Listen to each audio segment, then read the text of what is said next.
بسم اللہ الرحمن الرحیم۔ محترم ویورز، السلام علیکم۔ امید ہے آپ خیریت سے ہوں گے۔ دلچسپ معلومات کے لیے چینل کو سبسکرائب کیجیے اور بیل آئیکن پریس کیجیے تاکہ نئی آنے والی ویڈیو بر وقت آپ کو مل سکے۔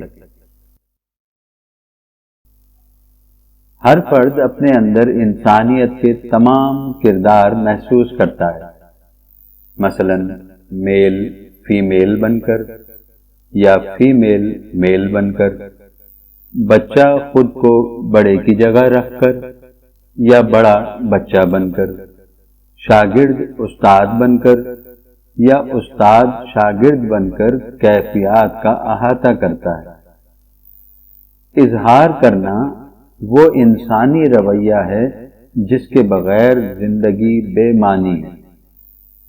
ہم جانتے ہیں کہ اپنی کیفیات، مشاہدات اور واقعات کا اظہار قلبی اطمینان کا باعث بنتا ہے، لیکن اس خوف سے اظہار نہیں کر پاتے کہ لوگ ہمارے بارے میں کوئی منفی رائے قائم نہ کر لیں۔ اسی لیے اجنبی بن کر اجنبی لوگوں سے چیٹ کرنا معاشرے میں فروغ پا رہا ہے۔ غور کریں، زندگی خود ایسا وقوعہ ہے جس میں قدم قدم پر نت نئے واقعات رونما ہوتے ہیں۔ کچھ واقعات ذہن پر اس طرح نقش رہتے ہیں کہ جب بھی یاد آ جائیں مکمل کیفیات کے ساتھ احساس میں داخل ہو جاتے ہیں۔ اگر آپ اپنے اندر محسوس کرنے والے کرداروں اور ان سے متعلق کیفیات و مشاہدات کا قلبی اطمینان کے لیے کسی سے اظہار نہیں کر پاتے تو ای میل کے ذریعے بغیر کسی خوف کے مجھ سے اظہار کیجیے، یا اپنے کسی واقعے کو لوگوں کے لیے معلومات میں اضافے، اصلاح اور عبرت کی غرض سے شیئر کرنا چاہیں تو مجھے ای میل کریں، میں اسے کہانی کی صورت میں پیش کرنے کی کوشش کروں گا۔ تو بڑھتے ہیں ہم آج کی کہانی کی جانب۔ ہماری کہانی کا عنوان ہے آصیب اور پولیس انسپکٹر۔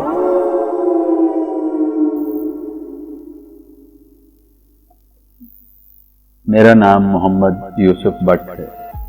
پولیس ڈپارٹمنٹ میں ملازمت کرتے ہوئے مجھے تقریباً 10 سال ہو گئے تھے۔ لوگوں کی زبانی مجھے بھی کئی مافوق الفطرت واقعات سننے کو ملتے تھے۔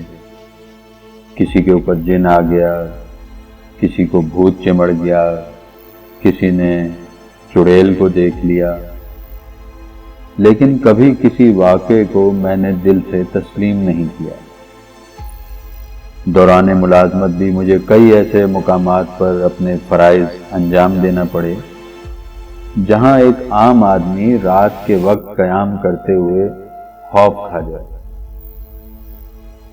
لیکن مجھے نہ تو ایسے مقامات پر کبھی کوئی خوف محسوس ہوا اور نہ ہی کبھی کوئی واقعہ میرے ساتھ رونما ہوا۔ میری بہن کی شادی تھی، میں نے اس سلسلے میں ملازمت سے چند دن کی چھٹی لے رکھی تھی اور میں ان دنوں سامان لانے لے جانے اور گھر کے دیگر کاموں میں انتہائی مصروف تھا۔ ایک دن دوپہر کے وقت میں بائک پر گھر کی طرف جا رہا تھا۔ موسم ابرآلود تھا، ہلکی ہلکی بوندا باندی شروع ہوئی تھی، پھر دیکھتے ہی دیکھتے بارش تیز ہوتی چلی گئی۔ چند منٹ میں گھر پہنچنے ہی والا تھا کہ میری بائک بند ہو گئی۔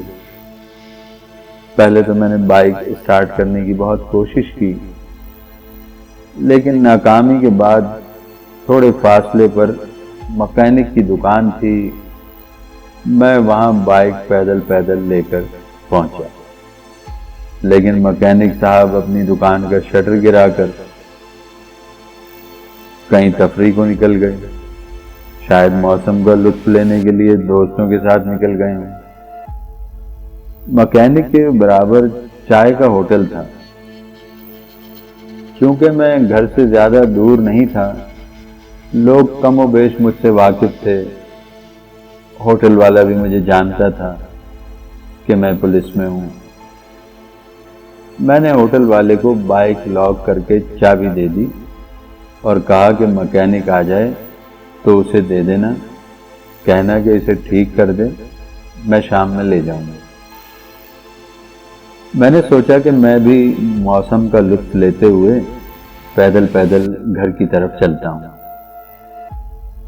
گھر جاتے ہوئے راستے میں ایک شارٹ کٹ تھا جو قبرستان سے نکلتا تھا۔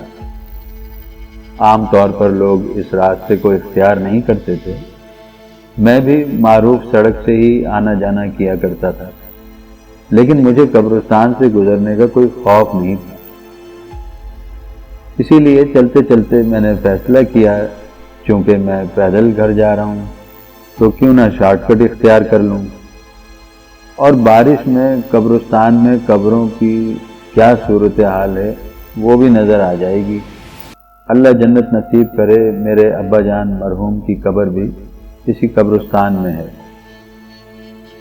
ہلکی ہلکی بارش ہو رہی تھی، دوپہر 2:30-3 بجے کا وقت تھا۔ میں پیدل چلتے چلتے قبرستان کے درمیان تک آ گیا تھا۔ بہت سی قبریں بارش سے متاثر ہو رہی تھیں۔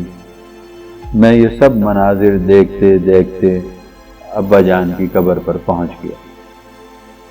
دور دور تک سناٹا چھایا ہوا تھا۔ موسم کی وجہ سے کوئی بھی فرد مجھے قبرستان میں دکھائی نہیں دیا۔ میں نے ابا جان کی روح اور تمام اہل قبور کے لیے فاتحہ کی اور آگے چل دیا۔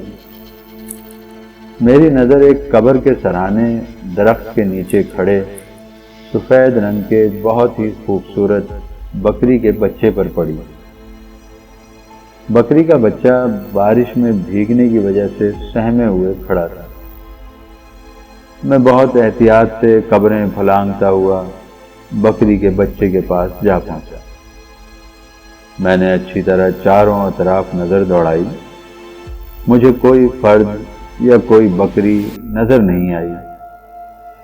میں نے بکری کے بچے کو گود میں اٹھایا اور گھر کی طرف چل دیا۔ میں یہ سوچتا ہوا جا رہا تھا کہ مسجد میں اعلان کروا دوں گا، اگر اس کا مالک آ گیا تو اسے دے دوں گا، نہیں تو میں اس بکری کے بچے کو خود ہی پال لوں گا، کیونکہ بکری کا بچہ بہت ہی خوبصورت تھا۔ قبرستان کی حدود ابھی چند فرلانگ دور ہی تھی کہ بکری کے بچے کی ٹانگیں لمبے ہوتے ہوتے زمین سے جا لگیں اور میں بکری کے بچے کے ساتھ زمین سے اوپر اٹھنے لگا۔ میں نے بکری کے بچے کو چھوڑا تو زمین پر گر پڑا۔ بکری کا بچہ مجھے شیطانی نظروں سے دیکھتے ہوئے میرے سامنے مسکرا رہا تھا۔ میں بہت کوشش کے باوجود حواس پر قابو نہ رکھ سکا۔ خیال آیا کہ آیت الکرسی پڑھ لوں، جبکہ روزانہ آیت الکرسی پڑھنا میرا معمول ہے، لیکن مجھے اس وقت باوجود کوشش کے آیت الکرسی کہاں سے شروع ہوتی ہے یاد ہی نہیں آ رہی، اور بکری کے بچے کی طرف دیکھتے دیکھتے میرے حواس خوف سے معطل ہو گئے۔ مجھے ہوش آیا تو سامنے وال کلاک پر نظر پڑی جس میں 9 بج رہے تھے۔ معلوم ہوا کہ میں ہاسپٹل میں ہوں۔ محلے کے کئی افراد اور بہن کی شادی کی وجہ سے آئے ہوئے رشتہ دار سب ہاسپٹل میں موجود تھے۔ مجھ سے معلوم کرنے لگے کہ قبرستان میں بے ہوش ملے ہو آپ، کیا ہوا تھا؟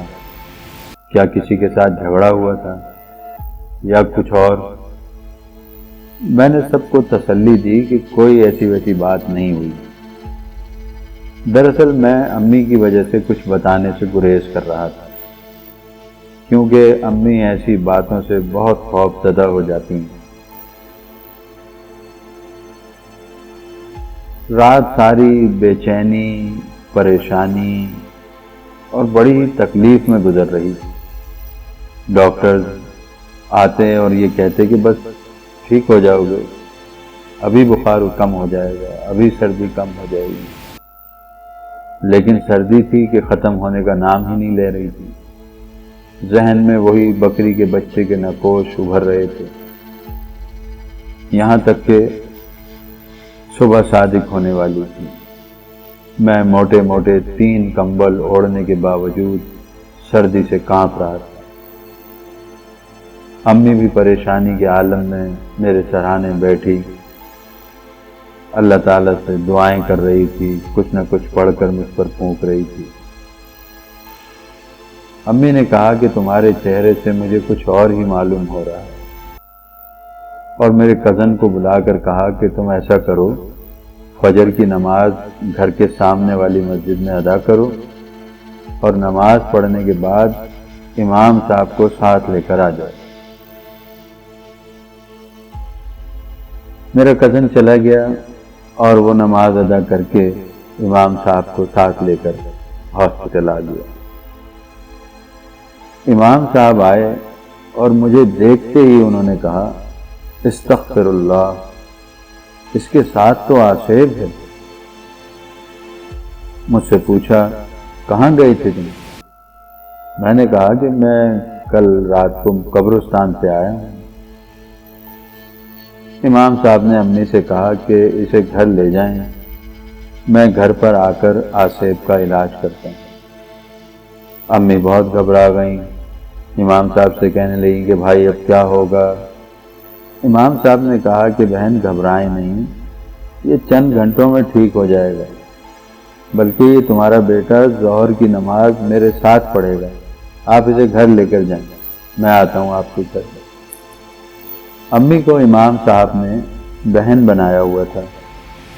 امی امام صاحب کے علاج کے قصے اکثر سنایا کرتی تھی، مگر میں کبھی یقین نہیں کرتا تھا، لیکن ان کے علاج سے میں جس طرح آنن فانن ٹھیک ہوا، مجھے یہ اندازہ ہوا کہ اگر رات کو ہی میں امی کو سارا واقعہ بتا دیتا تو وہ رات کو امام صاحب کو بلا لیتی اور مجھے رات اس قدر تکلیف میں نہیں گزارنا پڑتی۔